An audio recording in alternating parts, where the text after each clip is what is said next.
Good morning, good afternoon, and good evening, wherever and whenever you are, and welcome to Take the Points. A true underdog podcast.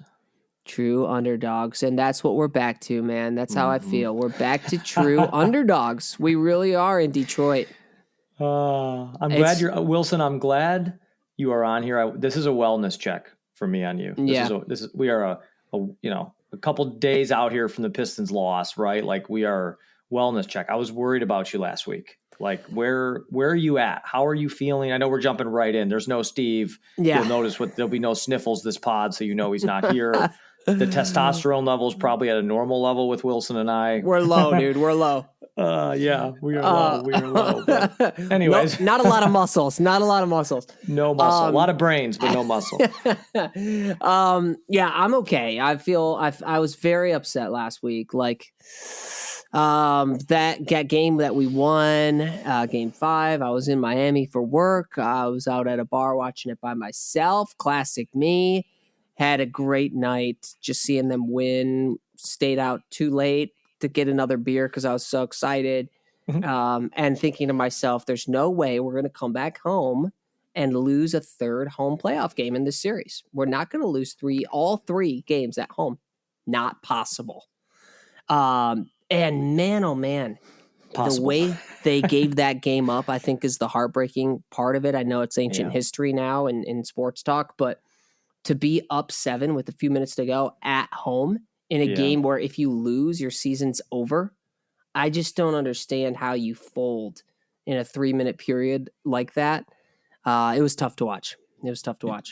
Yeah, I feel like there's been a lot of mixed emotion, and this is what happens. It's almost like you equate it to the Lions the year that they, 2 years ago when they had that really good run, and then they like just didn't make the playoffs but they beat the Packers, and it was all this enthusiasm, and then it's like, well, you still didn't make the playoffs, but it was still obviously great. I feel like there's a little bit of that this year where, with the Pistons at least, you would have never expected them to be where they were.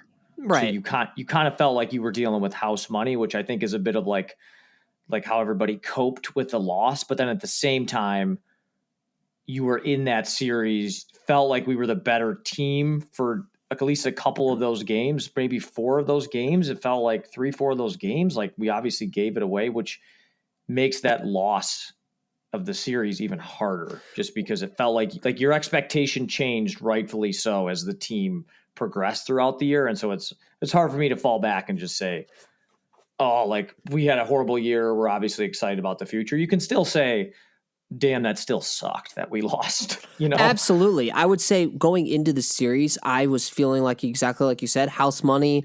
I was telling my friends, I think the Pistons probably lose this series in 6. I literally said that to my brother-in-law. I think this is a 6-game series. We win a couple games. I'd be happy with that. And I would have been until I watched the series and saw how in reach it truly was for us to come out and win our first playoff series in 18 years or whatever.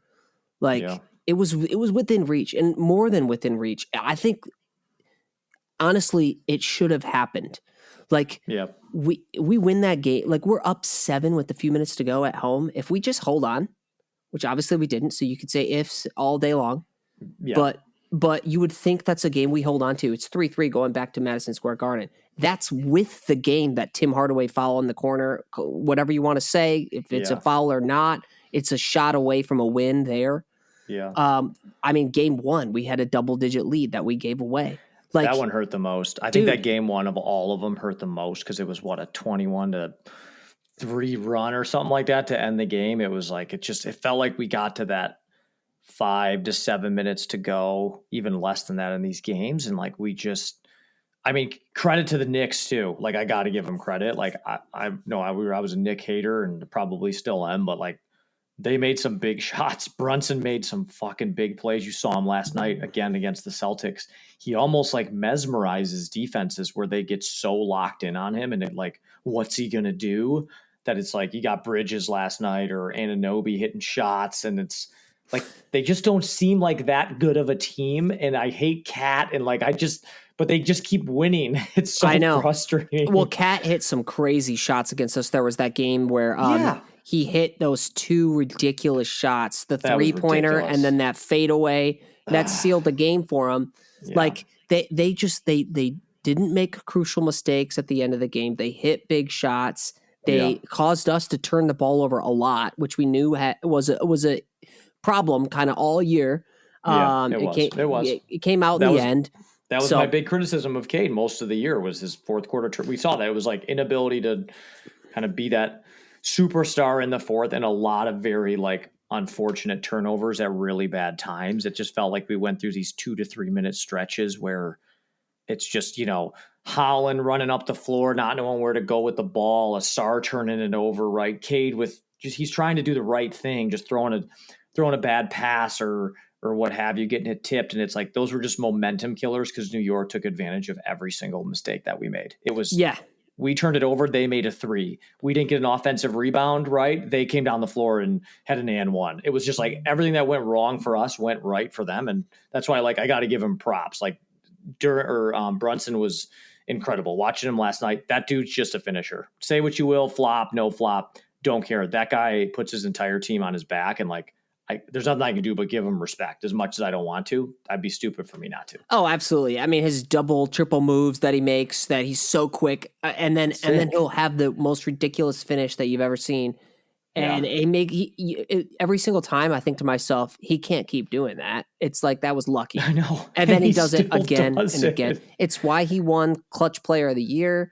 It's why he's able to hit that 3 to seal the game, to seal the series. He's a real player. Dagger. And he smoked Asar on that play. Asar was on his skates. But you got to say, Asar had a great series. He had a game where he scored 20-plus points. He guarded Brunson very well, even though Brunson scored a ton. I mean, Asar wasn't always on him. People are giving JB Bickerstaff some crap for taking Asar out for the last few minutes before, the very end of the game, saying that, he made him lose his groove, whatever you want to say.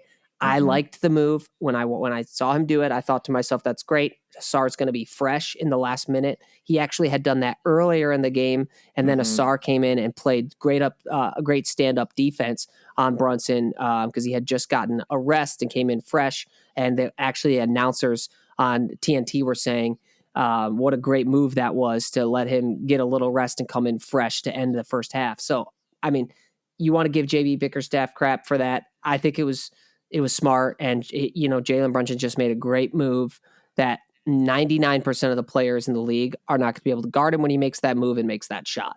So it was sick. It was sick. I mean, only criticism you could have said, hey, do you maybe double him there, bring someone up top, but they spread the floor pretty much completely out and just said, if you would have brought someone, maybe you leave Anunoby or someone else open for a shot. That's, again, if we learned anything from this series, you learned anything from the Knicks, having shooters around your star players is so key because that can kill you on the other team. Like when you focus 2 guys on Cade and we're not going to give him an open look, that's what made or break this series, right? It was game 1, Tobias went off, I think, right? Then I think it was game 2, Hardaway went off. They both had on games or off games. They never kind of were working together in that scenario. And I think that's where just the inconsistency from 3, Beasley had a horrible series. He just did. He was not himself that entire series. I think the only game he played well was game 1 where he shot the lights out and we lost still.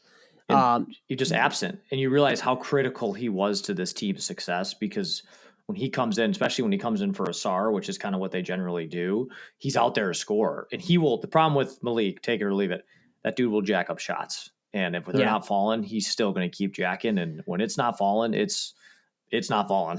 Well, I think that exposed the Pistons a little bit. That the fact that he had a almost historic 3-point shooting year, top 5 3-pointers made of all time in a season, which is nuts. All time, that's insane. Yeah, it's insane. But it showed in this series that if he's not doing that, the Pistons are going to have a hard time actually winning games.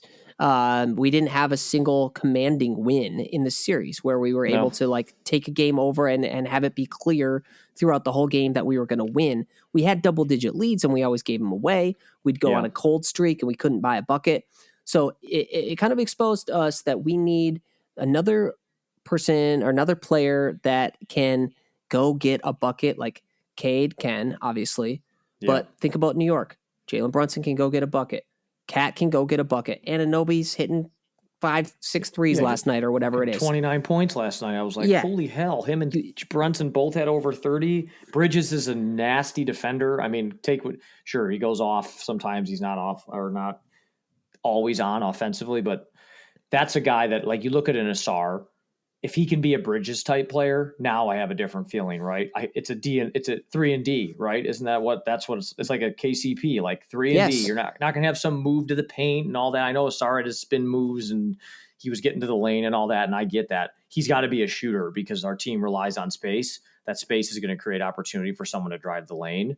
That's what we don't really have a lot of those. That's what Ivy, I will say, was good at, right? He can slash the lane and he goes in that open space. We kind of lost that element, I think, when Ivy went out. Like Schroeder started to do that a little bit, right? But that's not his game. He's more of a shooter, I'd say, than a kind of slash and layup type guy. Right. But the thing, though, that gets me is when Ivy did go out, we got better as a team. Like our record was better. Our chemistry was better. So it's hard to know what this team really needs. But I think it was clear that we need to be able to have games consistently where Cade can have a great game and the other guys around them, there's at least another guy that's consistent. Because game one that we lost, okay, Beasley and Harris and Tim Hardaway all had solid games. Cade had a bad game, so we lost. Game two, Cade had a great game. Those other guys didn't show up. Yeah. And guess what? We won. It's more important to have Cade going than have these other guys. They were dangerous enough because in game one, they had such great games that they were drawing attention. Cade then is able to step up and have a great game because they're drawing the attention. They just scored 20. Yeah. And so that's what we need, are guys who can consistently do that. So the attention is not all focused on Cade for the other team on defense. After Beasley had started to have, his shooting slumps, they didn't have to guard him as closely, as face guardy as they were. And so it made it more difficult for Cade the rest of the series, is at least what I saw. So we need another guy. We need another consistent guy. Yeah. Do you feel like, because I know we definitely, again, to your point, this is old news that the Pistons lost, and I think we want to spend some time talking about what now, because I think we got some key questions to figure out, like, is this a run it back or make some big changes? But I think from a Cade scenario too, like, I think and you know me, you know my criticism of Cade. I was obviously heavily critical of him before the season, during the season, right? I think he definitely won. I mean, he's clearly won me over, right? Like, the guy's a stud. I think the next development in his game is in those clutch moments at the end of games to demand the ball, right? And make plays. Cause I think about, like, game one, right? That 21-2 run, or some of these runs. It's like, that's where it's like, get to the rack, get a foul, shoot some free throws. Like, I'm sitting there watching, and it's hard when it's, Cade gets doubled, which I understand that's going to happen. It's like those runs depend on a Hardaway jumper, right? Or a Harris turnaround jumper on the block. And I'm like, I want to go down with my captain, with just swinging with Cade. I'm not saying he's got to be, all over the place doing stupid stuff, but it's like, that's, to me, is, I think hopefully he'll learn from this series from a guy like Brunson that there's a no doubt who's having the ball in his hands at the end of the game and who's taking the shot. And I think that's the next element of Cade's game. This was his first time through this, right? First time with the playoff pressure. To your point, game one, maybe it got to him a little bit. They were throwing everything at him. They're a great defensive team. I think I'll be curious to see how Cade responds and reacts to this, right? Like, can we limit the turnovers in the fourth quarter? Do you become a bit more aggressive down the stretch, demanding the ball and trying to work? The Pistons get a little bit more creative of trying to get him open. Like, that's what I get excited about. Yes, challenging to watch, but do you think it's like, do you agree with that? Or do you think I'm like out of left field being like, I need to see more from Cade? I felt like he got a little quiet in those big moments. I don't know if that was the defense of the Knicks or just the way that they were playing him, or he passed because that's naturally what he does to a guy that just missed the shot, right? I'm trying to balance that in my mind. Is that a Cade thing, or is that him just being so unselfish that that's just who he is as a player, and we just got to get used to that? Hence, even more important, I'm putting the guys around him. I think that it's a little bit of both. I think that he's, there was one play in particular where near the end of the game, I think it was game 5 that we won, where he did a pick and roll near the end of the game where we needed a basket with Jalen Duren, and he dished it to him. And in my head, as he passed it to him, we did score on that possession. I thought to myself, dude, what are you doing? You're the guy. Why are you passing this? I don't care if you got a pick and roll with Jalen Duren that sometimes works. Like, he still had to take a tough shot. Like, for Jalen, I want you taking that tough shot, Cade. Yeah. So I think it's a little bit of that's who he is as a player. He's going to make the right play, regardless of when it is in the game, like the quote unquote right basketball play. So I think he needs to get, and I don't want to say at all that he doesn't have a killer instinct. He absolutely does. Yeah. But I think that he needs to know a little bit more in his own brain that he's the guy. He's the scorer. He's our best shot. He needs to believe that no matter what, him having the ball is our best chance to score. Right. Always. Right.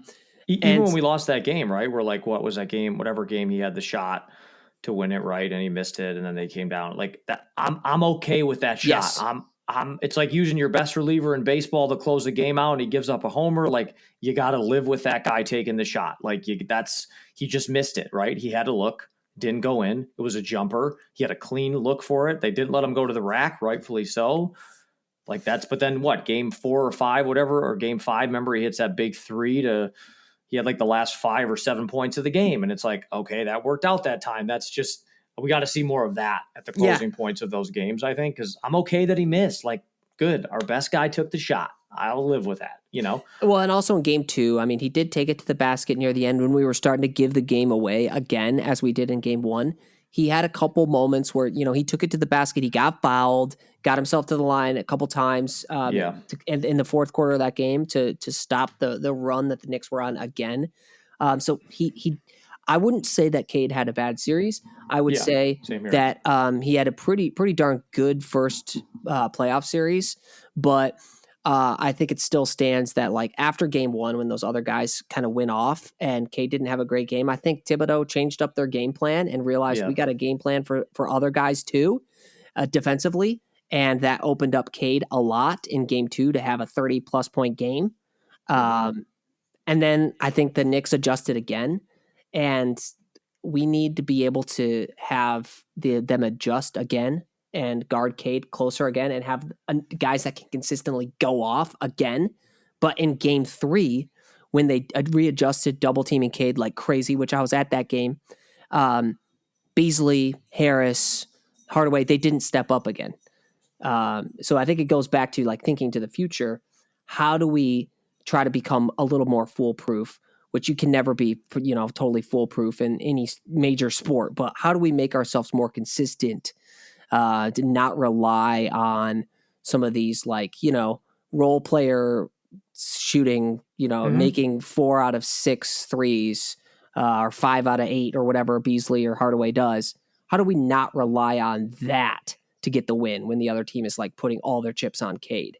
Yeah. And it's probably getting a stretch big guy that we just haven't had is what I see. But I know you have some thoughts on what the team could do moving forward. So why don't we jump into that? Yeah. I think it's more so for me. I think it's a question of, there's kind of two trains of thought, right? 2 mindsets here. Thought number 1 is we've kind of built this core foundation of relatively young guys, right? Ivy hurt, obviously, but you look at Duren, you look at Asar, you look at Cade, obviously. Like, you look at a guy like Beef Stew, who's still under contract. Like, that's your young core, your nucleus of guys. Same with the Ron Holland. So we're going to bring them back, right? We're going to bring the crew back because we did pretty well this year, and we're going to supplement. Maybe, okay, you're going to swap out a Tim Hardaway for maybe another, veteran guy in the league, maybe a little bit younger, right? You're going to re-sign Malik Beasley, and you're going to say, all right, we're going to make kind of minor additions, tweaks, and we're going to run it back. Or the opposite side of that is, okay, we saw what we can do with the current roster that we have. You just pointed out, we both just did some clear deficiencies that they have. Is now the offseason when you say, okay, we're good. We're headed in the right direction. A lot of turnover probably going to happen in the East here over the summer. We'll see with Boston have a new ownership, and Cleveland's going to have some guys on free agency, what have you. Like, is now the time to go in and say, okay, we're going to go make a big move, I'll say in quotes, like a significant addition to get that number 2 guy on the roster. Like those to me are the two options that Trajan Langdon is going to make or break at least these first couple of years, because he had a great first year, obviously. But before I give my perspective, Wilson, where are you at? Are you like, bring it back, we're grit, we're going to be tough, minor additions, keep the core, or are you kind of, you want to see chips to the table here and really go after somebody kind of, I don't want to say a superstar, but a Batman and Robin type situation, right? A Robin to Cade's Batman. So I think it's a great question. And I think that fans in Detroit are skewed right now by what the Lions have been able to do and what the Tigers actually have been able to do by pretty much, for the most part, having it be growing their guys. It's not the same in the NBA as it is in the NFL, where you can draft like 6 guys that are going to come in and start in 1 year. That year. That year. It's just not in the NBA. You're probably going to, like, the Pistons next year are going to probably draft 0 guys who are going to start. Like, more likely than not, they will have 0 rookies that even are on the roster or that are in the active. Yeah. They don't have a first round pick. Like, of course, it's gonna, you know what I mean? Like, they don't even have so, like, you think a second round guy is going to scratch the surface? Yeah. Or even if we were to make a trade and acquire a first round pick, which we like, they're not going to start. Right. So the Lions have been able to do that. The Tigers have been able to pull guys up from the minors who have been key players. You can't do that in the NBA. So are guys like Ron Holland and Asar Thompson going to make major leaps next year? I don't know about that, like, to that extent. I think they can get better. I think they're gonna. I don't think either of them has hit their ceiling, or at all. But are they going to be improved enough to change the trajectory of our team next year? And I think the answer to that is obviously no. Like, we're not going to all of a sudden go to being a contender because those guys get one more summer to work on their game. So something needs to happen, and something has to happen because we have 3 key players who are free agents, and then we've got to make a decision on whether we're going to sign Tim Hardaway Jr., whether we're going to sign Malik Beasley and Dennis Schroeder. Paul Reed's also a free agent, but not Paul, not necessarily a key. We're looking like we're going to have about $25 million in cap space next year. Okay, if we were sign Malik Beasley himself, that's about $14 million of that. So that only leaves $11 million. You're not going to be able to add a second star in free agency with that. So there's going to need to be some significant shakeup. I think it's inevitable. So I think if we try to just sign Malik Beasley, let Tim Hardaway Jr. go, because you won't be able to re-sign him too, and Dennis Schroeder as well. Like, he made $13 million last year. I don't know that we're going to be able to get him for less than that. We don't have the space. We have to make some moves to free up more space.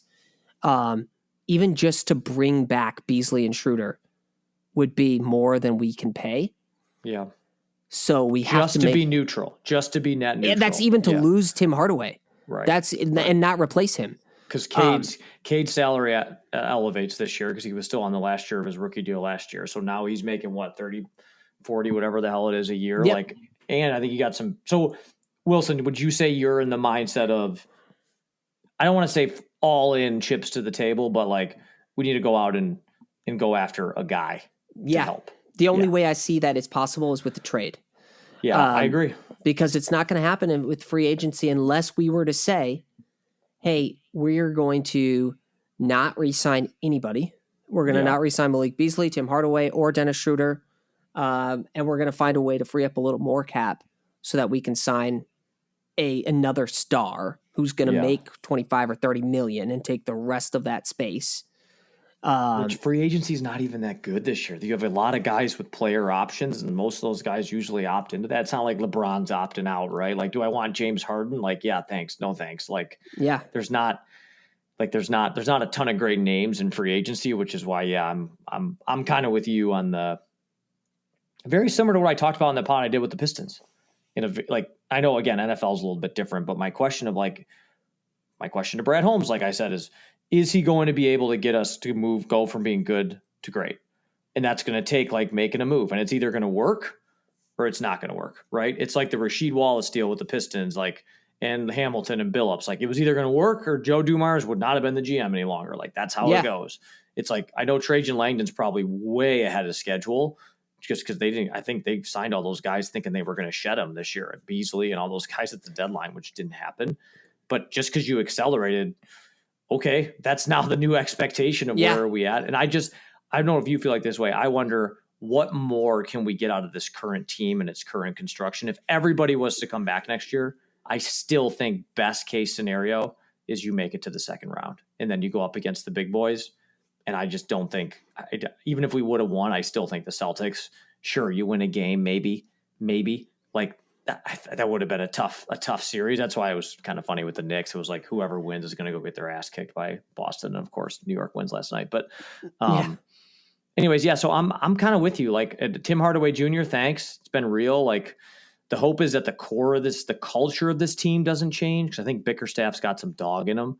And like this team was very clearly connected this year. And I think that was special. But I think this is, again, kind of a look in the mirror moment for Pistons fans to say, do we want to be good or do we want to try and go be great? And there's a chance if you try and go be great, it could go wrong and you could get the wrong guy, right? You could be the Atlanta Hawks, right? And go out, right? And when they did what, 6 years ago when they went to the conference finals and then went in that offseason and made the couple wrong moves and now they're nowhere. Like, well, the Kings did the same thing. The Kings were getting there and now you see they've completely abandoned ship as they've traded De'Aaron Fox and all they got is Sabonis. Really, that's it. Like he's all that's left. So it's like, what I want to, and I don't know about you, feel like this, Wilson. I don't want to be in like a Phoenix Suns situation or like a Knicks situation where I've literally traded everybody and I have 3 guys and that's it. Like the Miami Heat back in the day, like. Sure, they won their titles. I get it. That's probably a poor example. But those 3 guys are LeBron, D Wade, and Chris Paul. I mean, you got Hall of Famers. Fair. You get the point of what I was trying to. It was right. It was a wrong analogy there, but like, what I don't want to have is like Cade. Like, let's just say it's like Cade and Kevin Durant and no one else. It's like we're not doing that. Like that's not happening. But I still think you can be strategic on it. Is there any? If you were to look at the Pistons roster, the guys that coming back. Who is your untouchables? Like, who are your untouchables? Like, it's obviously Cade. Is there, for you, is everybody else on the block for potentially to get a better guy? Or is there anyone else you're like, I think we got to hang on to that guy? Man, it's tough because the second most important player to our team, in my opinion right now, is actually Tobias Harris. Yeah, I agree. Because he is the closest thing we have to what I've been talking about, which is that consistent second guy that you can count on to go score. We know what he is, and he's a proven commodity. So I would say, but I wouldn't call him untouchable. Like if he could be a piece in a deal, then which he probably would be because of his salary. He's an expiring. Like if you're going to go get anybody. That list starts with Tobias because it's what, 25 million or whatever the hell he's making. Like, but you got to but if you're getting rid of him, you got to improve because you got to improve that position because he's been playing the 4 and that's kind of what we need is a stretch 4 or even a bigger stretch 4 than him. Yeah. He was having to defend Cat undersized. So you got to improve Tobias Harris, which is not an easy task. I mean, this is a 15, 16, 17 point a game player who's a veteran presence. You're not going to get that cheaply. That's going to come at a major cost. Yeah. So let me throw this out there because let's start talking about some of these. I think we know what we think we need. I think we need either a stretch 4 or 5, whatever that is, which could mark the end of a guy like Duren if you're able to get more of a stretch, bigger 5, whatever. Or maybe you have a great stretch 4 and you just say, we're throwing out a big dude at the center position, right? Like I'm just like a Brook Lopez or whatever it is. Like you're putting a guy there that is like he's going to get boards, like maybe a little bit more of an offensive game. But this is the one that I think this is an article from Bleacher Report because I always like to just see. It's not always who do you want. It's always also what it's going to cost. And I think that's a little bit better for people to think about. But this is a name. A lot of people in Detroit media have been talking about this on the radio. Your boy Valeni was talking. They were ripping today and yesterday on like who they think the Pistons should get. Zion Williamson. Let's just use him as an example. Not saying you want him. I want to get your reaction, but let's say the Pistons said they wanted to get Zion. The package for a guy like Zion would be Jaden Ivey, Tobias Harris, Bobby Klintman, a 2027 first round pick. They said top 3 protected, in a 2025 second round pick for Zion. So Ivy, Tobias, and essentially a first round and a second round pick. Like, is that a move you're making tomorrow?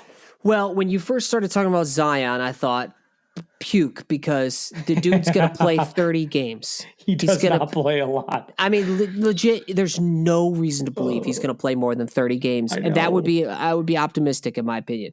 But he's so good when he does play. He's really exactly, good. He's exactly. Really good. But with the guys that you listed there, yeah, he's an improvement over Tobias if he's actually available. I don't care at all actually about Jaden Ivey. I feel bad because I think he's a really nice guy and he's a talented player. I don't think we need him. I don't think he's going to fit what we need to pair with Cade. Yeah. To be honest, we haven't seen it work. We got better, like I said, when he went down, unfortunately. But I don't care about that loss. I don't even care about a first round pick in 2027. Yeah, you could, or Bobby Klintman. I don't care about two shits about that. Yeah, and he is an improvement, I think, when he's available over Tobias Harris. Yeah. So if you could guarantee that Zion's going to play 70 games, then I'm doing that deal. Yeah, but it's availability, and in that case, because I think he's not going to play, I think that would be tough. If that's what we put all our chips on, is a guy who's going to get you maybe half the season at best. No. Yeah, his career, first year was 24 games, second year was 61, then 29, 70, and 30 this past year. Now, when he does play, like this last year, he only played 30 games, 25 points a game, almost 60% from the field, 7 boards, 5 assists a game. He only shot 23% for 3 points, but that's thrown off with only playing 30 games. But that's the type of guy that I think you're going to be able to potentially go after. Like other names that we've talked about, you and I were talking about before, like, do you go after a guy like Domantas Sabonis, right? From Sacramento. That's a guy over his career, right? He's averaging, 60% field goal percentage, which is great. 16 points a game. Big thing here is 34% 3-point shooter, 42% this last year. That's a guy, right? That fills a need. That would be you're probably saying bye-bye Jalen Duren in that deal. Duren's probably gone. Could be Ivy and Duren gone in that, and then that becomes your, he becomes your 5, and now all of a sudden you're moving the deck chairs around, but like Duren's gone, Ivy's gone, maybe a first is gone, right? Like that's goodbye. Now you have Sabonis there. Now, okay, can we work on? Do we have some more cap room because of that? Like those are the decisions we're going to have to make, Yeah. But how about a guy like him, like Sabonis? Would you? I'd be 10 times more excited about Sabonis than Zion, just because number one, Sabonis is a true like big man who he's going to get you the board. You got to respect the 3 big time. He's like a Walmart Jokic, and Sabonis is a great description. He's an all-star. I mean, he's been an all-star. So to call him a Walmart anything sounds disrespectful, but Jokic is one of the best of all time. He's a multi MVP. So I don't want to compare him to Jokic, but he's a similar style of player. He's a great passing big man. He sees the cutting lanes very well. He sees the other side of the court and can find the open spot up 3-point shooter, or he can take it himself. So he is the versatile big that I think we need. Somebody like that. There's not many of them out there, and there's very few available that we could potentially even get. He's who Sacramento's kind of. With Fox gone, they're having a meeting coming up. What's the future going to be like there? Does he really want to be in Sacramento? And that's why even the Zion thing came up, because I think, Joe Dumars just took over there as GM. He's going to have to make a decision there, right? And that's a guy where maybe you don't have to offer the full house to go get him, where now I'm giving up, Ivy Duren 3 first swaps. Like that's where I think you look at a guy like Devin Booker. That might be where you start to get into that territory of it is going to be expensive as hell to get him, and you're going to have to give up a lot to give a guy like Booker. But again, Booker's an all-star. He can score 40 on his own. Like he's a stud. But then can you build the pieces around him knowing you just gave up all of your future assets to go get him? You know what I mean? Look, Booker's a great player, and I know everybody thinks he's going to come here because he's from Grand Rapids. Come on. Booker is not what we need. I'm sorry. He's not what we need. He's not what Cade needs. You just had Booker with Bradley Beal and Kevin Durant, and guess what they did? Absolutely nothing. Nothing. Yeah. It's Cade and they doesn't did go to the finals, didn't they? But that was without KD, right? No, they did not go to the finals. That was without KD. They went to the finals. They did not go to the finals. They went to the finals. Yeah, no, they did. Yes. They absolutely did not. The Suns have not. The Suns 1,000% went to the finals. Have not been to the finals. They went to the Western Conference Finals. Maybe you're looking at the Suns. I promise you, Robbie, the Suns did not go to the NBA Finals. I'm telling you, they went. What year? 2021. No, they did not. How much do you want to bet? Let's yes, see. Yes, they did. I think did the Bucks beat them? Oh my gosh, they did. Wow. They won in 2021. Yeah, where was I? That was the year. That was like that was the year that they ended up like shedding all those guys the next season, right? That's when they started to go in all after Durant and all that. Was when they wait a minute. Lost that series. Was this before Durant? Yeah, this was pre-Durant. Yeah. Oh, okay. Wow.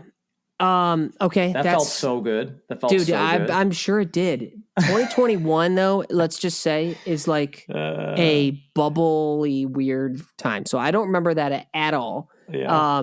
But even still, like Booker averaged 28 points, 4 assists, and 3 boards. Okay. In 6 games in the finals. So anyways, but then what's wild is when you put him with Durant. Yeah, that's and a shooter like Beal, you would think that would go to the next level. It just didn't. I think the issue there, though, is what I was saying. I think the reason that happened is they gave up so much to get him. You gave up no depth. All their depth. Like that was what's his nuts. DeAndre Ayton. Like that was that team that went to the finals. They gave up a ton of guys after that season. Right? But look at that. But look at that. They had. Right.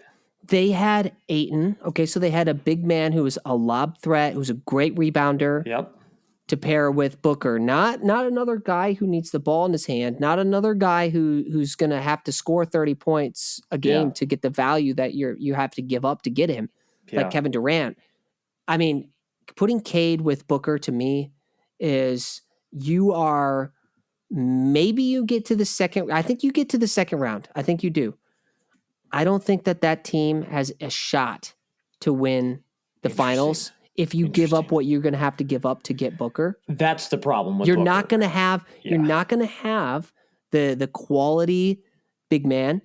You're not going to have the depth. Yeah. You're going to have some scoring. You're going to you're going to have a great shooter and 2 guys who could score 30 a game. But it's not going to be enough. I'm telling you, it's not going to be enough. I still take Booker though. That gets Cade off ball. Yeah, like, that's where. But what else do we have on the squad then? Right. No, that's the problem. Like you look at that roster in 2021. Now we're dialing in. They had. Don't forget. Like just look at the Suns roster. They had Wilson, Cameron Johnson, who was up and coming at that point. Right. Like Cam Johnson was going to be good. You had Cameron Payne. Screw him. Chris Paul. DeAndre Ayton, Devin Booker, Frank Kaminsky. You had Mikal Bridges too. Jay Crowder. Yep, I was getting there. Mikal Bridges and Torrey Craig was an underrated player on that team. Did you say Chris Paul? Yeah. Think about how loaded that team was, and then they went all in. It shows you that cost of doing that. That's what makes it so hard. That's why I think when I look at a guy like Zion, like we just talked about as an example, is like, okay, I don't have to give up the whole farm for him, but I can give up a couple guys and still keep, let's just say you're keeping an Asar or you're keeping a Ron Holland, whatever, you're keeping some of that nucleus together, but you allow to add that in. Like Steve today was saying, like Jaren Jackson, like he's like, I'd love to go get Jaren Jackson Jr. I'm like, he'd be great. I'm just wondering, again, this is the cost.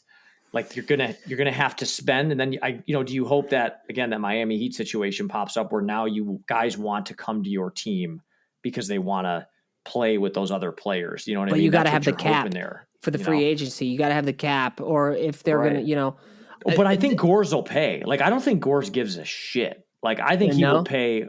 I like, don't you think, based on what we've seen, he paid Monty Williams $80 million to go away. You got Chris Illich in his tight ass shirt can't pay freaking Javi Baez to go away, even though You Baez has sound been like great, Steve. right? I'm just saying. I think you make a really good point. I love the look at the NBA Finals Phoenix Suns of 2021. Wow. Right? I think that like We're going back. No, Something you didn't think we were going to talk about tonight was the 2021 Bucks versus the Suns I'm finals. still mind blown that that is the series, that's a real thing that happened. Yeah. But the look at what happened to them when they gave up the farm of that stacked Didn't go roster. well. And I will say that some of those guys didn't know what they were going to be at that point. Yeah. Right. They were still young. That was what took McCall Bridges to the point where he was like traded for 4 first-round picks. But yet I can't trade Luka for more than Anthony Davis. It's My BS. God. Although look at the Lakers now out, look at that shit. It's crazy. Brutal. That was brutal. But I think that the Pistons are in a spot where if they want to take a next step, you got to have a little bit of both. You're going to have to develop Asar and Ron Holland. It's fine. They're not like, free agents that we have to re-sign. They're not expensive right now. You're going to have to develop them. You're going to have to continue to develop Cade. And then you got to make tough choices. Jalen Duren, I think, is the toughest choice that we're going to have to make. Do we keep him? Do we try to upgrade that spot? He's got great chemistry with Cade. He's a major lob threat, and he's a rebounding machine. I mean, he's a walking double-double. He's averaged a double-double the last 2 years. Do you think that we can upgrade him and do it in a worthwhile cost to our team? Because I don't know that we can. I think that'd be like, let's say you say we're going to go out and get a guy like Zion or Sabonis, then that's where maybe you go out and get a guy like Naz Reid and you sign him. Like that's like or Miles Turner or whatever it is. Like that's where you start to look at like, okay, can we add, like let's say you're getting Duren, because Duren's due a contract. His rookie deal's up, I think, after next year. So he's going to be doing an extension. Same with Ivy. Both those guys are going to come due. So you're going to have to make your choice, right? So like that's the bigger question is like I look at it less of like a position of need, Wilson, for me, of more like, okay, we only have so many assets to go around. Where are we choosing to invest the highest amount of asset into? Cade, obviously, as kind of your lead guard. I think you still need that like athletic shooting wing. I don't think we have that now, or a stretch 4. Or do you go after that with the 5? Because you said it earlier too. Can you have a lineup conceivably with Cade, Asar, and Duren on the floor at the same time? Duren and Asar are not. It's pretty much 3-on-5 from an offensive standpoint. Like that's tough. That's really, really tough. I wouldn't say 3-on-5 from an offensive standpoint because Duren's a lob threat, and honestly, Asar is as well. But he can drive to the rack. But a shooting perspective, I guess I should say. You don't have to step out on the 3 on either of them, on Duren or Asar. It's just, I think that like there is something to that would be lost with the chemistry with Cade and Duren for sure if he's gone. Sure. And so you got to hope that whoever you bring in to try to upgrade there and get a guy who can be a 3-point threat, like we talked about Sabonis, you got to hope that guy doesn't come at a cost that's detrimental to your roster overall.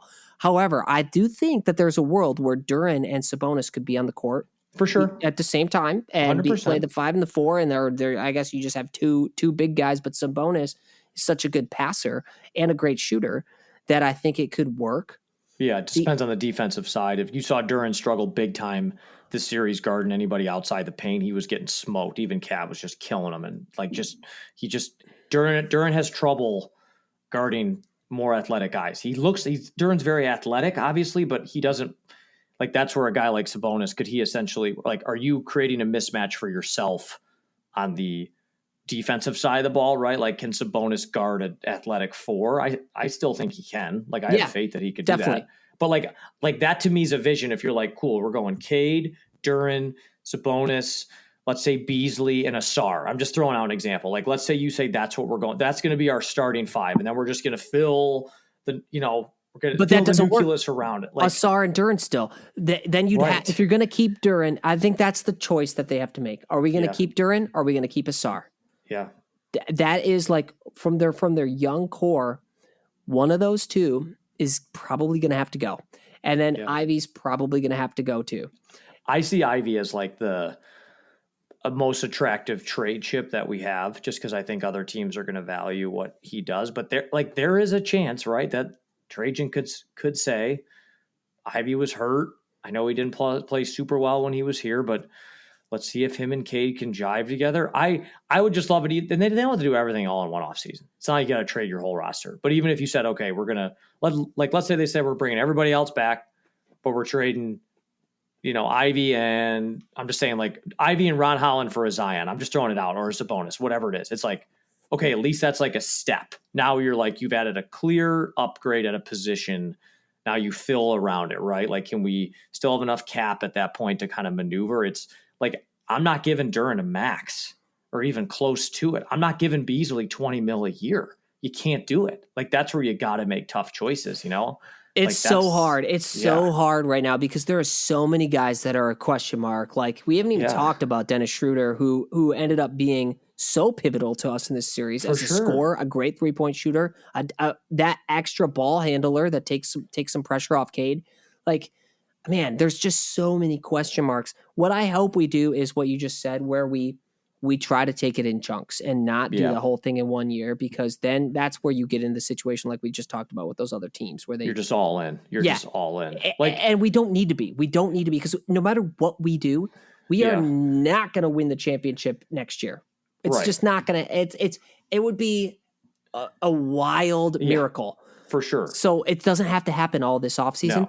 No. But because there's so many question marks with key guys who are free agents, the 3 we talked about, young guy, like we're gonna have to do some move that's gonna be big. And a lot of Pistons fans, which there's not even a lot of Pistons fans, but the ones that are out there are gonna be upset about.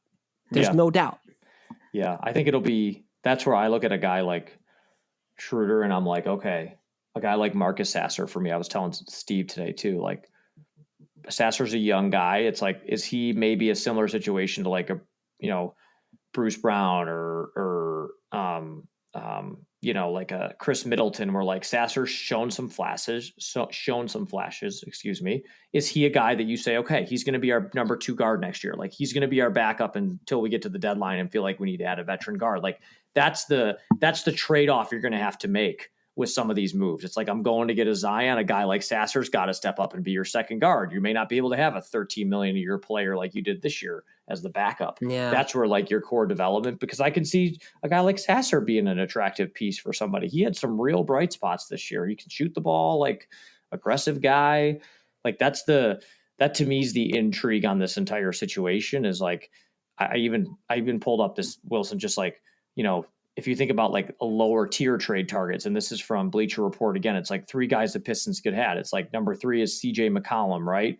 2 is Jabari Smith.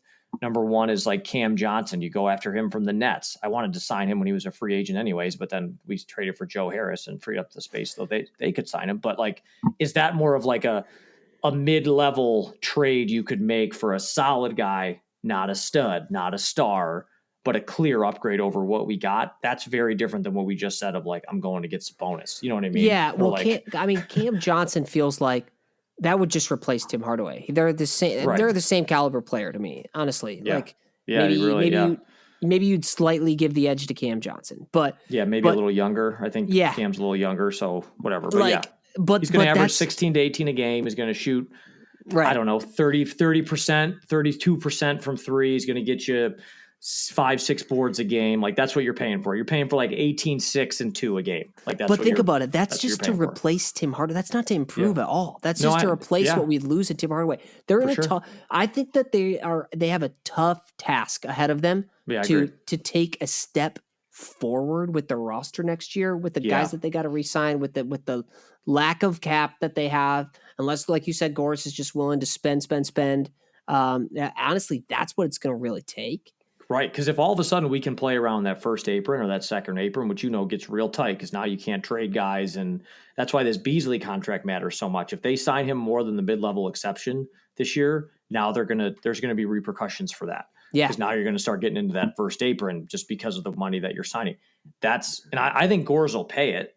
I don't think he's going to have an issue, but it's got to be for the right the right guy, right? Like it's got to be for the right combination. You don't just, again, look at the Phoenix Suns, look at Matt Ishbia. I know we keep bringing them up, but that's a great example of like extremely high payroll, extremely poor results, like just did not work. And they have great players.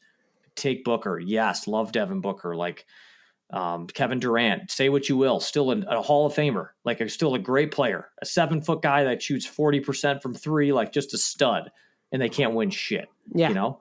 So I hope we'll that see. if We'll I see. had to wrap up what I hope we do. Yeah. Is, yeah. Let's hear it. Wilson's offseason. Wilson Gore's here. What is this? Wilson Langdon. Yeah. So I hope that we do re-sign Beasley. Hope that we can. I think he's pivotal to our team. I think the Tobias Harris is probably gone, and he's going to be moved in a trade with it. We're going to have to give up probably a future first-round pick and Jaden Ivey. Yep. I think we bring in a guy like Sabonis. Yeah. Tim Hardaway Jr.'s gone. Dennis Schroeder's gone. And we're going to have a little bit less depth, which is maybe okay because when we got in the playoffs, we didn't even play Fontecchio or Sasser. Our depth, can we get him out of town? Yeah. Let's get his ass honestly, out of here. Yeah. We'll have a little less depth. I hope we make that one upgrade in position with Sabonis. Yeah. And try to develop our guys a little bit, the younger guys. That's best case scenario for me. Even a guy like Beef Stew could be on the block. You can't be paying your centers $50 million. You know what I'm saying? That was the worst signing. I said it the day it happened. $15 million. This is terrible. Hey, terrible. If Steve was here, he'd be like, I love Beef Stew. He's a culture guy. He's brutal. Who else is, I mean, that's just a heavy salary for a guy that doesn't really, I know he's a good defensive player, but doesn't really give you much else. No, I mean, to score 6 points and get 5 boards or whatever. Yeah. But that could be a guy that you include in there too, right? Ivy and Stu together with salary plus some first. Like that might be something someone wants, you know? So yeah. Anyway, I think it's exciting to talk about though, because I think there's a lot of parallels again with the Lions and the Pistons. This is what keeps happening, and the Tigers. I would say the Tigers and Pistons are probably more at a parallel path together, where the Lions are just, their window is, I'd say, a little bit like smaller than what the Pistons and Tigers have, just with the nature of where they've been the past couple of years. And the Red Wings are not even in this conversation because they suck. So It's like those two teams are in a key spots. The moves that they make over these next off season will determine, are we going to get a title out of these guys, or is it just going to be a couple of good years? You know? Well, the thing with I know we don't have time to go into in depth today, but the thing with the Tigers that's just blowing my mind is like we didn't make the big splashy moves. No. Like we made we improved a little bit with our starting pitching. Obviously, Gleyber Torres probably the biggest addition on the bat. Yeah, and they're like the best team in the American League. It's crazy. Like Torque is hitting out it. Like they just. But that's a Scott Harris. That's not even a Scott Harris thing. It's an organizational dedication and revamping of player development. Like a guy like Zach McKinstry. You're look at every guy we pull up from Toledo has a 7 ERA, and they come up to Detroit, and it's like.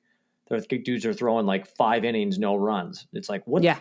How does that happen? It's like the equivalent for the Pistons of if Marcus Sasser does what you said and is our backup point guard and averages 12 points a game next year on 40% 3-point shooting. Yeah. And then Asar all of a sudden can shoot the 3.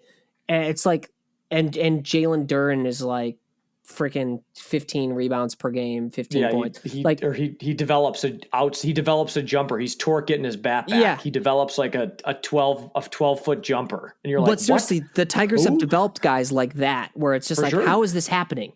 Yeah. That's magic. That I don't know that it happens the same way in basketball, but it would be NBA nice. is different. To your point, you can quickly turn around in the NBA with a couple key signings because you're talking 8 guys. Yeah. Yep. Exactly. Eight guys is really on a good roster, maybe 9 where like you're in the regular season, but come playoffs, you're talking 8 guys maximum is what you're playing. Yep. That's it. Like, unless you're the Knicks and you don't have anybody on your bench, but like baseball's a little different, right? You got a bigger roster, you got play matchups and bullpens and yada, yada, yada. But anyways, yeah. So I'm excited to see where both the teams go. I'm excited with the Tigers. Maybe that's a sign of where the Pistons could be. It was just fun to see the Pistons back, but it was. I gotta reset myself. I think in a few weeks I'll think back on it a little bit more and say like, man, that was an exciting season for sure. And that's okay. I think that's what we all say, right? It's house money. We felt good about. We look back, but now, just like we had with the Lions, now the expectation sets in. We got a little taste. We had that fun first run. How do we go from good to great. That is where we're at. We are chasing titles. How do we get a title? To that point on the Lions, man, how are you feeling about it? I'm looking at the odds for Super Bowl, and it's not looking and like the over under on wins. What were we at? Where are we at? 10.5 or something? 10.5. Yeah, there was 4 teams above us. I think it was like Bills, Eagles, Chiefs, and I can't remember who else was above us in terms of wins. I mean, what did we win last year? 15 games? Yeah, 15-2. I mean, that's not going to happen again because we got a harder schedule. Sure, they have a real. They're playing 9 playoff teams this year or something. It's like they have a. Is that why? Is that why our over under is so low? I mean, I think naturally coming off of a 15-2 season, the natural expectation is regression because 15-2 is just ridiculous. Like we may never see that again. Like for the Lions, like that is insane. You think about it feels like too much of a regression. I mean, here's the thing. You look at some of those games you had last year. The hardest thing about the NFL too is what the schedule looks like now will not be necessarily what the quality of schedule is halfway through the year, right? Like guys get hurt. Like last year, you would have said the same thing that our schedule was nuts last year. Then you played some teams that really were in rebuild mode or had injuries, right? Like it's just your schedule. Like who would have thought Dallas would have been as shitty as they were, right? Like things just happened last year, which screwed the schedule up. I just think it's teams around the Lions have gotten better. The Lions, if you look at their offseason, they did not really make any substantial additions to this team. They really have not. They made minor tweaks and said, we got our guys. They didn't adjust. They didn't really address the D-line. I know they had a mixed reviews on the draft. I hate the draft grades. I hate them. You have Holmes' first draft got like a D, and then he had like 7 All-Pros. You just have nothing to grade it based off of.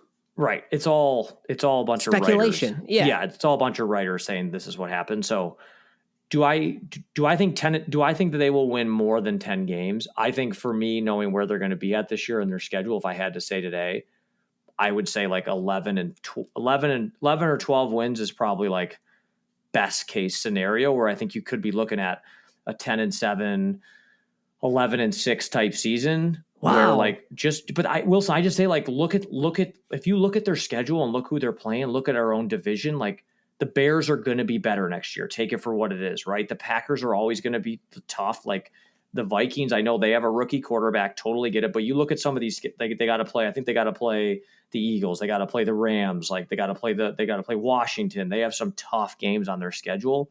I still think they can win the Super Bowl. That's what I don't want to get lost with like, what is their record going to be? And do I think they can win the Super Bowl? Like just because they have a worse record, I actually think it could, if they're healthy, if we have a healthy Lions team that goes 12-5 versus a banged up team that barely gets to the finish line, 15-2, I'll take the 12-5 all day. Yeah. Because I got a better team at that point. We lost a coin flip here. Maybe Goff missed a game. You know what? Like I'm not as set on like, oh my God, what is our record? I obviously like just get me into the playoffs, get me a home playoff game if we can, and then we'll go from there. The rest is it is what it is. Like that's where my expectations at. I totally agree. Like I don't care if we win, even if we win 10 games, like you said, if we can make a deep run and contend for a Super Bowl, that's all that matters. But I just feel like for that to be where the line is set is just it's so weird to me because even though we have a tougher schedule, like if we're a Super Bowl contender, don't you think we can go beat the Commanders? Like that we just have this revenge game out for? Don't you think that we are going to go beat the Rams? Like it's not like the Rams got any better. Didn't you think that we're going to beat the freaking Bears? I don't care if the Bears aren't going to be a walk in the park now. If we're a Super Bowl contender, we're beating the Bears twice. Like, I mean, that's bold, man. I like the NFL's funky, man. You know, teams that shouldn't win on Sundays win. Like, yeah, but you got to expect to win in those games. Is what I'm saying. That's why I'm saying the line for over/under wins for the season, you would expect it to be higher. Could we drop any of those games? Sure, but you wouldn't expect it. I guess my point is the best teams in the NFL are at 11.5, and we're at 10.5. It's not like it's some. It's not like it's really? The best is at 11.5? Yeah. Oh, okay. So that's why I'm just trying to give you context of like, it's so easy to be like, oh my God, why are we at 10.5? It's not like someone's at 13.5. Like winning 15 games is rare what happened last year. That's why I don't think that needs to be the expectation. I think if you did just like we did the year before, I think we went 12-5. I think the previous year to last. Well, I think yeah, but that's another reason why I think that 10.5 is so low. Like, bet it, baby. Bet it. Put the money where the mouth is. Let's go. Dude, that would be our worst season in 3 years. It feels like this is too soon for like a major Lions regression.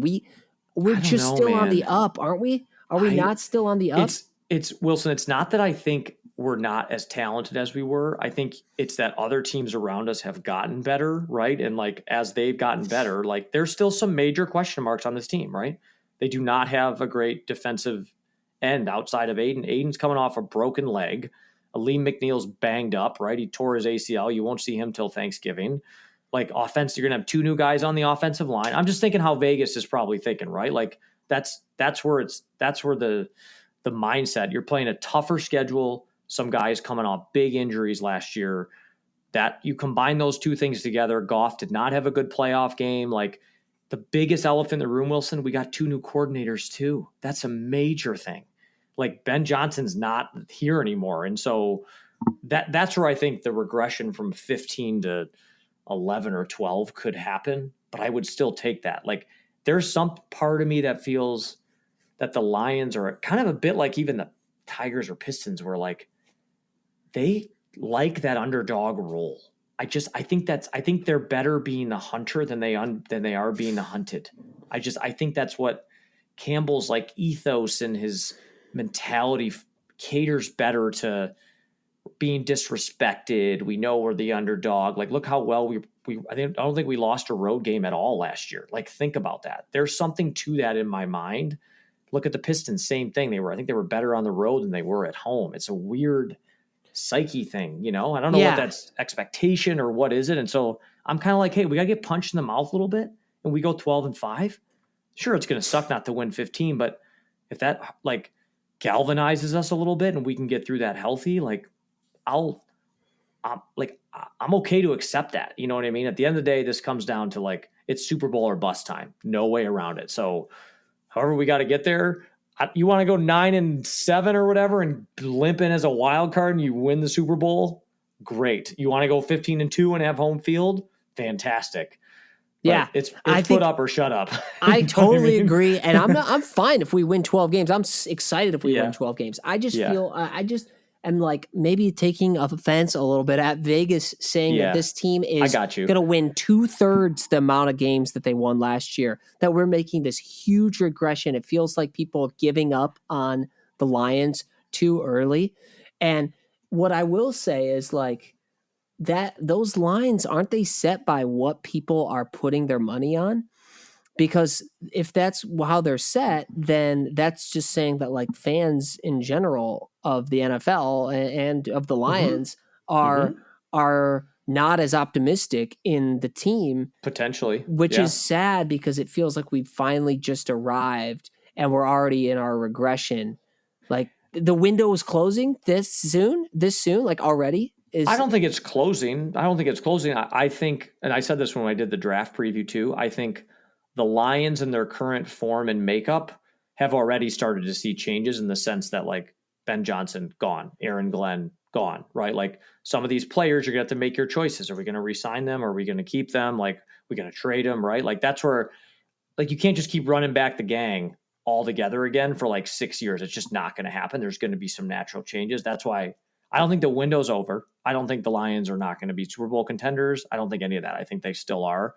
I just think in its current form, the team probably has like one more year where like a guy like Malcolm Rodriguez is going to be a free agent, right? Like some of these guys that you've relied on are going to be up and you may lose them, right? How long does Taylor Decker have? How long does Frank Ragnow have, right? Like you got Amon-Ra, great. What's the future of Jamison Williams going to be? What's Sam Laporta's contract going to look like? Like all those things are going to start to come into play, which that's why my frustration this offseason was we kind of have this limited window just purely based on the window of how we are built right now, right? Like that's what I mean by that, like our current construction. That's why I wanted to kind of go a bit more all in this offseason to say, all right, go get me another edge, which is everyone's been saying it, but just let's really go all in here and try to win a damn Super Bowl versus like, we'll be good in 2028. Like, I don't care about being good in 2028. I care about winning the Super Bowl now. And 2028 it's over unless we can pull off the epic dynasty, or like you can't call us even a dynasty if we haven't won anything yet, obviously. But like the Kansas City Chiefs, like that have just made it last so long. Like that's very rare. They do have a rare player on their team, but exactly. But I'm just saying, like unless you can have that, which is very rare, 2028, 2027 for it's over by that time. In my opinion. It's your team will not be in the current construction is. You're going to have to kind of rebuild. It's going to be a bit of a rebuild on the fly because like you just signed like Kirby Joseph, right? You and Steve talked about it, right? He's to be the highest paid safety in the NFL right now. You're going to sign Aiden Hutchins to be the highest paid defensive end in the NFL. Like you're going to Penei Sewell is one of the highest paid right tackles. Like that, those things are going to happen. Like you're probably going to have to trade Jamison Williams. Like, and that's okay. That's why I said it on that draft pod I did too. I'll take 2 years of Jamison Williams and then trade him versus trade or let him walk versus trading him now because we're better with him. I'm all about additions to be better right now. Maybe this year and next year. Those are just where I think the Lions' strength are based on what we know to be true today. But I think that they're going to face some hurdles this year. Like I said, the coordinators being gone is going to be a big deal. They got guys coming off major injuries. They didn't necessarily make a ton of additions. It's not that I don't think they can do it.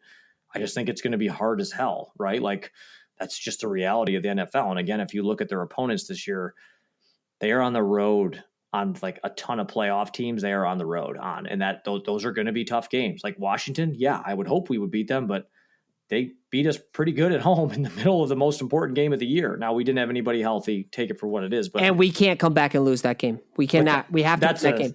That's a culture game too. And I know we didn't even touch on it. Like if you look at the draft that the Lions had, like everybody was like edge. They didn't take an edge till the 5th round, right? And they traded 3 first-round picks or 3 third-round picks for Isaac Tesla, who's going to be a wide receiver and probably won't even see a ton of time this year. Like that's what they did. That was Brad Holmes and what he made his move for. And he said, we're drafting best player. And like, again, you got Williams in the 1st round, the big kind of nose tackle, whatever, defensive tackle from Ohio State. You got him because Lee McNeil is going to be out probably to start the year. So it's going to be him and DJ Reader in the middle. Okay with the pick. It's just like, this is either going to work or it's not. Yeah. And that's what it's going to be. And if Isaac Tesla is good for us in 3 years, fantastic in 3 years, trying to win a Super Bowl now.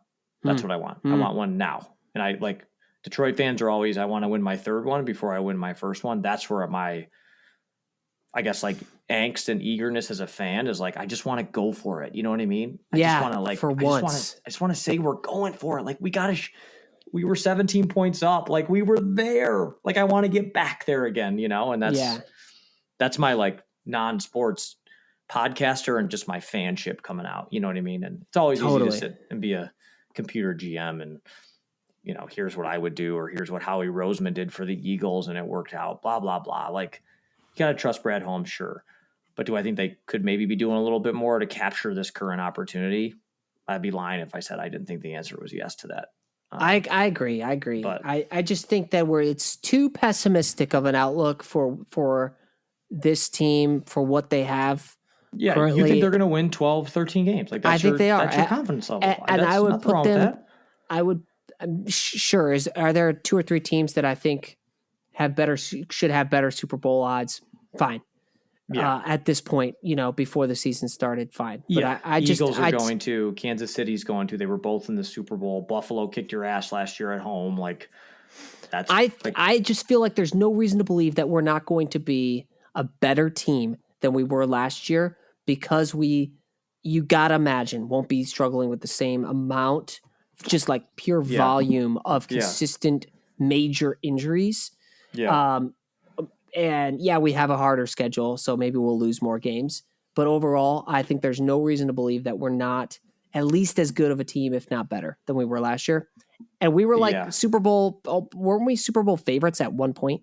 I still have it. I grabbed it from MGM Casino, Wilson. My dad and I grabbed a picture of, you know, how, or like they print out like the odds. Yeah. The Lions were number 1. That was before the Bills game. The Lions were Super Bowl odds. I saved that because I forever wanted to see that, like, Hello, son. 30 years from now, I want to be like, look, the I Lions were truly plus believe 290 to win. it's incredible. That's such a good, such a good move. But I really do believe that the team that we were in that moment when they were plus 290 to win, when they were favorites, Super Bowl favorites, that team is still the team that we have today for the most part, and we have just as good of a chance.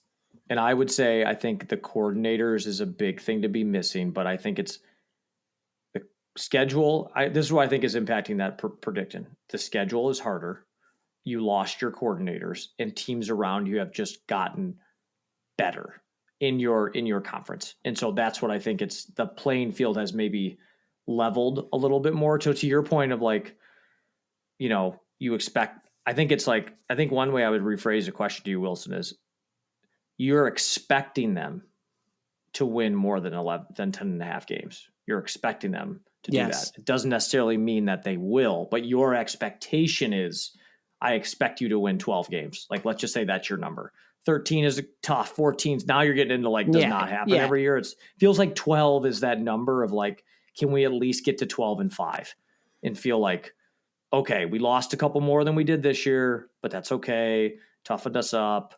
We're still a good team. And if that's the case, you got to bet it obviously now too. If you do not bet over 10.5, I'm absolutely going to. Yeah.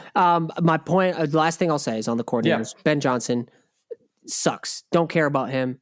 Goodbye. Good riddance. Number one coordinator in the league. Traitor. Benedict Johnson. Dead to me. The term that we He's heard? dead to me. I think we're fine without him. Wow.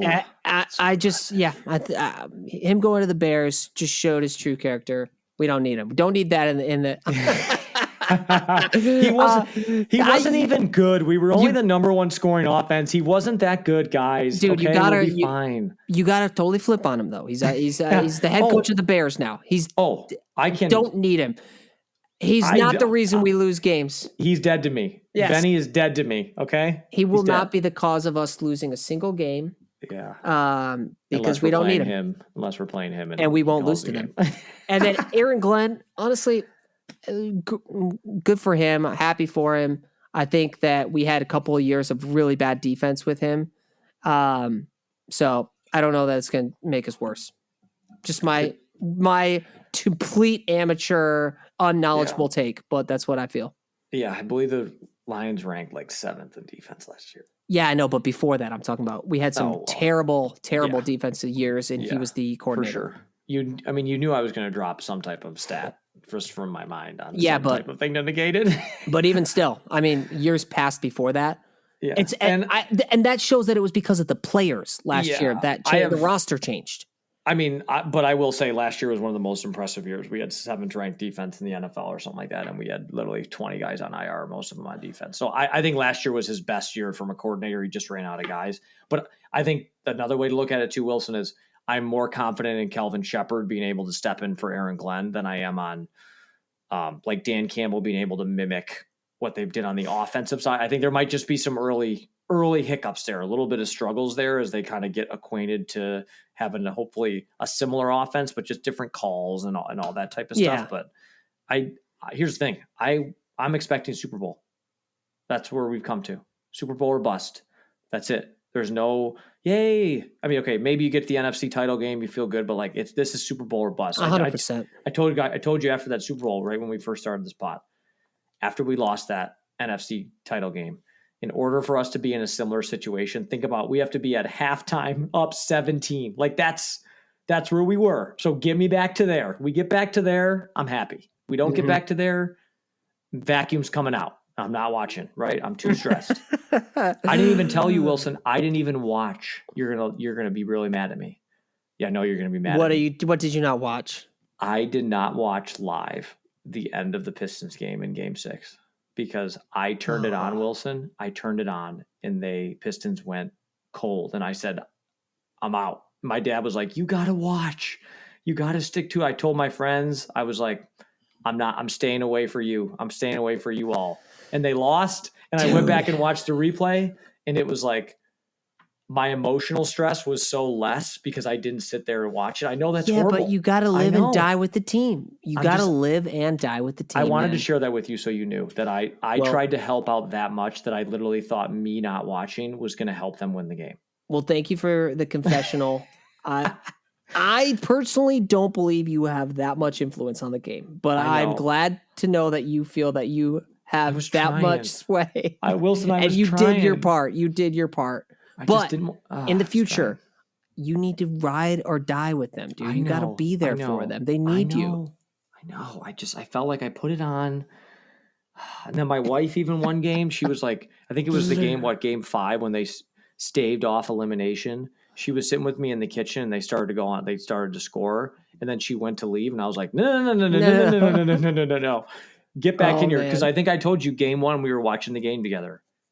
She goes, I don't even know what she was doing. She was gone for like 20 minutes, 22-1 run. She comes back and I was like, you lost us this game. This is why this happened. This is what happened. Like, I need you here. I need you present. So in game 5, she was there. No doubt. So when people say that they're not superstitious, but they are a little stitious, you are superstitious. I am. We need to do a whole pod on superstitious because I'm the most superstitious person that exists. But anyways, wow. This was great. This was fantastic. Lots of good talks. I still feel embarrassed that I blew that on the Phoenix Suns 2021 playoffs. That was my worst moment of the day. It was. Maybe in the pod. Maybe ever in the pod for me.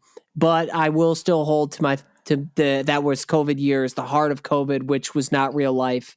And I barely remember anything from 2020 to 2022. Maybe you had that COVID fog. Yeah, I think we'll blame it on that. All right. Well, thanks again for listening to an hour and 16 minutes of Take the Points. We love you. And we will see you back here very soon on Take the Points. A true $100 podcast. See ya.